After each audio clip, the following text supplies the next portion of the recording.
Hey everyone, welcome back to the channel. Today we're going to talk about the Sony A74 that I just received in the mail. So stay tuned, we're going to do an unboxing, my personal opinion on why I bought it, what I'm going to use it for, and what my intentions are. So stay tuned.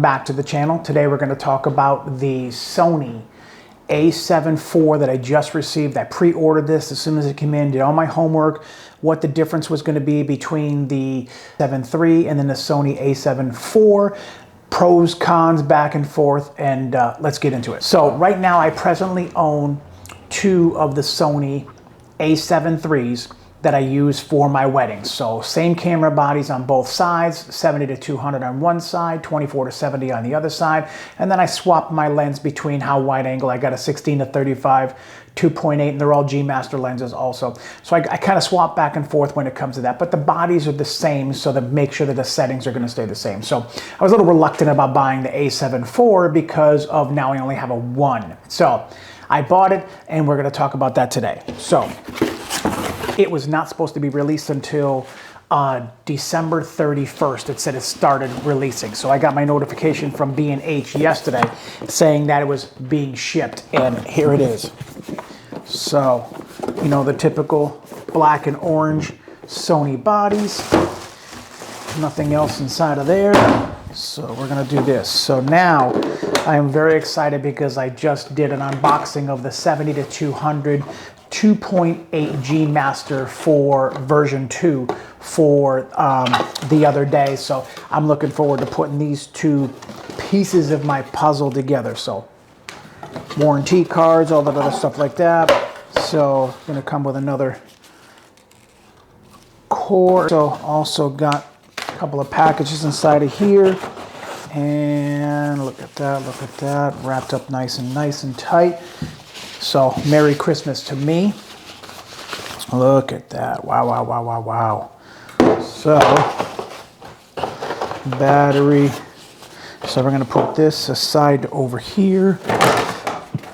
So what I did was I brought my Sony A7III along also, so that we can compare apples to apples in my opinion. Everybody talked about the grip. Wow. What a grip that is. So I know we're going to be doing a little bit of the flip out screen, and the flip out screen, it only turns one way, so it only goes forwards and backwards. It does not go 360. Back this way here. What I want to see is it does it do this way here. It does it, look at that. That is nice. So that's going to be good. Buttons on the top. Everybody talked about the differences in that. So we're going to go over a few things like that. So this is definitely going to be a two-part video to go over my initial reactions of straight out of the box. And then I want to be able to get to putting some cards in and you know, going through the settings and going through the menu and stuff like that. So we're going to talk about that too. So batteries in and on. And I know in the beginning there's going to be a few of those things in there that, you know, you got to go what country you're in, set your time zone and stuff like that. So I'm not going to bother with that little stuff like that right now. But I just want to talk about the outwardness and the outward appearance of this. Buttons on the side. Doors are much more clicky. You know, they're tight when they open. You know, microphone jack. And right now I'm recording on the Sony A6600. So, you know, disregard the bottom bracket that I have on the bottom, and I see that red plate on there. My hands are a little bit bigger, so my pinky hangs off the bottom. So I bought the special little plate for the bottom to make it a little bit wider. But now that's already the same size as what I had to beef up this one here. So there definitely is a difference in that. So I'm going to show you a little bit of the top buttons and stuff like that. A few things different on the top. The viewfinder is different in the back. So there's a lot of things that are going to be different that I'm going to have to, you know, work on and get through and figure out too, and kind of learn all over again. So this is going to be part 1 of the video. So let's turn that on. So battery's 100%. I don't want to have to go through Again, I'm so glad that Sony really has stepped up to the plate. The door is different. So the A7IV just pushes out. The A7R4 just pushes out. This one with the thing has to go down and sideways. So it's a little bit trickier. It definitely was a little bit different. 2 memory cards. I'm going to be running SD cards in both, 128 gig memory cards in both. So I'm going to go quickly through the menu. The buttons are different on the back than the A7 III, so very, very happy with that. Camera settings.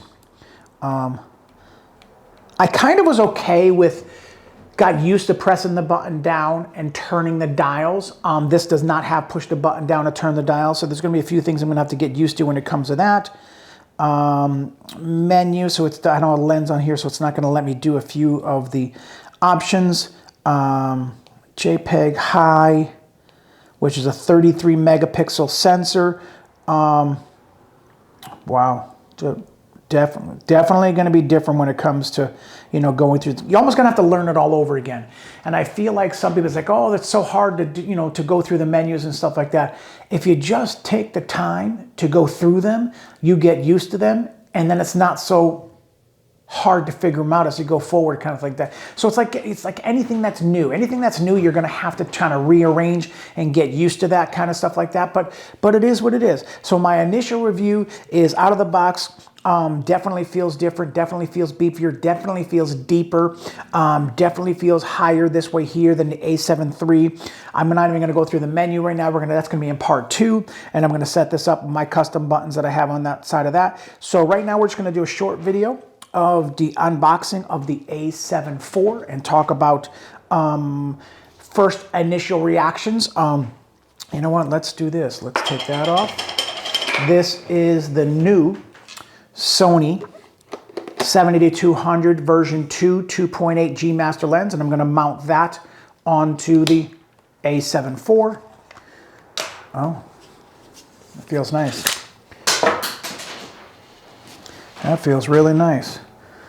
So we're going to take that off of ISO. Oh, there's a lower ISO now. There's an ISO of 50, and on the A7 III you can only go down to ISO 100. So very quick on the sides like that. So that is off. So got to figure out where everything is on here all over again. So I'm going to go aperture down to 2.8. I'm going to go up to 1000 on the ISO. Looks like the auto balance is set for, the white balance is set for auto, straight out of the camera. That makes sense, but ooh, that's quick. Oh, that is quick, quick, quick. And that's 70-200. Wow.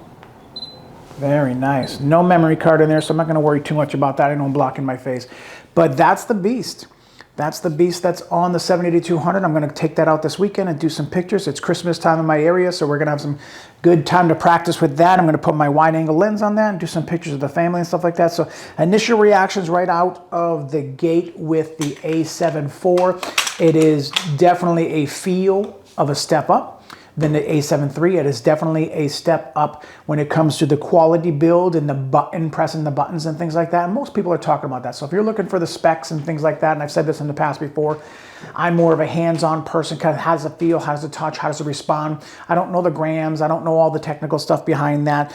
So this is just an honest opinion when it comes to my first reaction. So we're gonna make a short video today and talk about the A7 IV, the differences between the two, how it feels in the hand, and getting used to that. So thank you for coming back by the channel again. I appreciate that. So hit that like button, hit that subscribe button, and hit that bell for notifications. And again, thank you for coming back to the channel. Greatly appreciated. And Merry Christmas, Happy Holidays. You be safe. A lot of this COVID stuff going around, so be safe, stay smart, enjoy your families. And here's your quote for the day. Don't let your disappointment destroy you, but let your disappointment drive you. Now, I don't know about you. Sometimes I get a little bit disappointed with just things in life and things with business. It's hard running a business on your own, kind of thing like that. So it's more of those things in life you just got to kind of figure out. But discouragement, you can't move forward. disappointment, you can't move forward. So remember that the disappointment, don't use it to discourage you, just use it to drive you. If you're disappointed about something, know that you can do it better. Know that you can do something else different. Stay in that little bit of it. And disappointment is for a season. Just let it ride for a season, and then after that, you come out with a positive attitude on the other side. You'll come out quicker, and you'll be safer, and you'll be better on the other side. So don't hide from the circumstances of life. Go through them, and whatever you do, don't put your feet in the mud. Just keep on going and keep on going. So stay tuned, and that's my quote for the day. Stay tuned for the next video. Hit that like button, subscribe button, and hit that bell for notifications. And thank you again for coming by the channel, and Merry Christmas to you. And remember, smile more. It hurts less. Peace.